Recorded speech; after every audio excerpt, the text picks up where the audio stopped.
As fraud की वजह से बीसीसीआई ने एक और खिलाड़ी को बैन किया है। इससे पहले आप देखते होंगे अंडर 19 या 16 या 14 के खिलाड़ी बैन होते थे जो फर्जी डॉक्यूमेंटेशन की वजह से, लेकिन इस बार सीनियर क्रिकेट में हुआ है।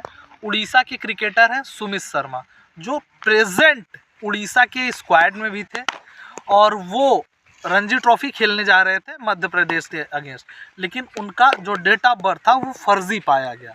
इस पर हम बात करेंगे कैसे उनका डेट ऑफ बर्थ फर्जी पाया गया, बीसीसीआई ने कैसे पकड़ा कि उनका डेट ऑफ बर्थ फर्जी है, तो उसकी वजह से उनको बैन कर दिया गया है। जैसे कि आप जानते हैं रूल्स क्या है बीसीसीआई के, कि अगर आप एज फ्रॉड में पकड़े जाते हो तो आपको 2 साल का बैन लगता है। अगर आपके 23 ईयर्स या 16 या 19 खेलने के चांसेस हैं वो भी ख़त्म हो जाते हैं। उसके बाद अगर आप फिर क्रिकेट में 2 साल का बैन सर्व करके आएंगे तो आप सिर्फ ओपन कैटेगरी के टूर्नामेंट जैसे रणजी ट्रॉफी के ही ट्रायल्स देने के लिए आप एलिजिबल रहते हो।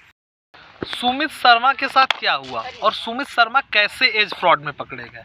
तो सुमित शर्मा जब 2015-16 में जूनियर क्रिकेट खेलते थे तो उन्होंने एक अपना बर्थ सर्टिफिकेट सबमिट किया था। उसके बाद सुमित शर्मा जब प्रेजेंट में खेलने गए हैं रणजी ट्रॉफी, उसमें भी उन्होंने अपना जो सारे डॉक्यूमेंट सबमिट करने जाते हैं ठीक उसी तरीके से सबमिट किया। उसमें भी उन्होंने अपना डिजिटल बर्थ सर्टिफिकेट सबमिट किया। तो बीसीसीआई ने जो छानबीन की उसमें ये पाया कि जो सुमित शर्मा ने जब 2015-16 में जो डिजिटल बर्थ सर्टिफिकेट किया था और आज जो बर्थ सर्टिफिकेट सबमिट करा है उसमें वेरी है। क्या वेरी है?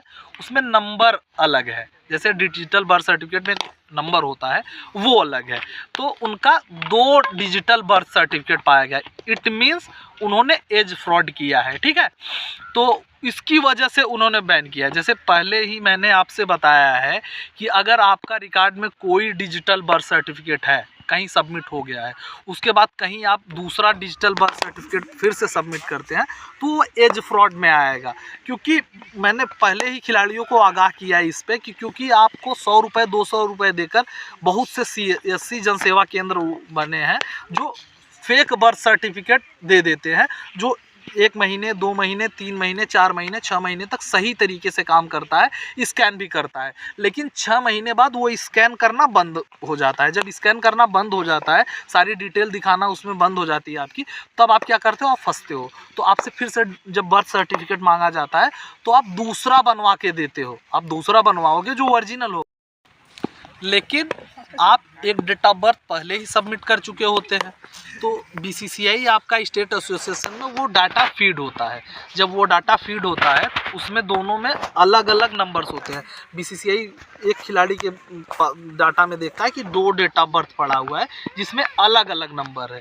जैसे कि आपको पता है कि 2 डेट ऑफ बर्थ होना, 2 बर्थ सर्टिफिकेट होना एक तरीके से क्राइम है। उस वजह से आप फंस जाते हो और आपके ऊपर एक एज फ्रॉड का ठप्पा लग जाता है। अगर आप नहीं किए हो तब भी, अगर आपके पास 2 डिजिटल बर्थ, आपका मार्कशीट करेक्ट है, आपके आधार कार्ड में सारे करेक्शन है, लेकिन गलती से आपका 2 डेट ऑफ बर्थ आ गया, तब आपने एक क्राइम किया है बीसीसीआई की नज़र में। और गवर्नमेंट की नज़र में अगर आपका 2 डेट ऑफ बर्थ आता है तो वो भी क्राइम होता है। तो इस वजह से बीसीसीआई आपको बैन करती है। आप कोई लीगल एक्शन भी बीसीसीआई के अगेंस्ट नहीं ले सकते। दूसरे केसेस में अगर होता है तो आप ले सकते हो। जैसे अगर आपकी आधार कार्ड अपडेट हिस्ट्री की वजह से अगर बीसीसीआई आपको रोक रहा है तो उस पर आप कार्रवाई कर सकते हो अगर आपके पास सभी लीगल डॉक्यूमेंट में है, लेकिन इस पर आप नहीं कर सकते क्योंकि आप लीगली इनकरेक्ट हो।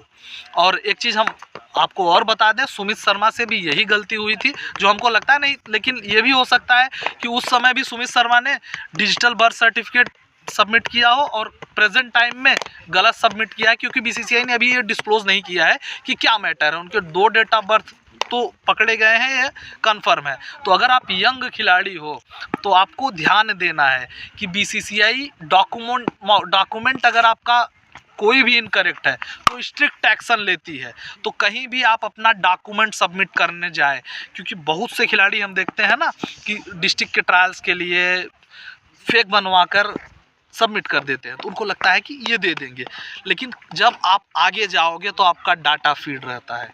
इस बात का ध्यान देकर आगे आपको अपने डॉक्यूमेंट सबमिट करने हैं, क्योंकि डॉक्यूमेंट की में अगर मैंने पहले भी कहा है सारी चीज़ें में आप बच जाओगे, लेकिन अगर डॉक्यूमेंट में आपका फ्रॉड पकड़ा गया तो तुरंत स्ट्रिक्ट एक्शन लेती है BCCI और तुरंत बैन देती है, आपको मौका भी नहीं देती कि आपको अपना पक्ष रखने का मौका दे। तो सभी खिलाड़ी कहीं भी अपना अगर डिजिटल बर्थ सर्टिफिकेट बनवाने जा रहे हैं तो ध्यान दें कि ओरिजिनल बनवाएं। उस पर हमने पहले भी अपने चैनल पे वीडियो बना के रखा है कि ओरिजिनल डिजिटल बर्थ सर्टिफिकेट कैसे ट्रायल के लिए बनवाएं। अगर आप आगे कहेंगे तो मैं पूरा प्रोसेस सही तरीके से बताऊंगा कि कैसे डिजिटल बर्थ सर्टिफिकेट बनना है। कोई डाउट हो कमेंट सेक्शन खुला है, वहाँ पूछ सकते हैं। इंस्टाग्राम पे ज़रूर हमारे साथ जुड़ें, इंस्टाग्राम का लिंक डिस्क्रिप्शन में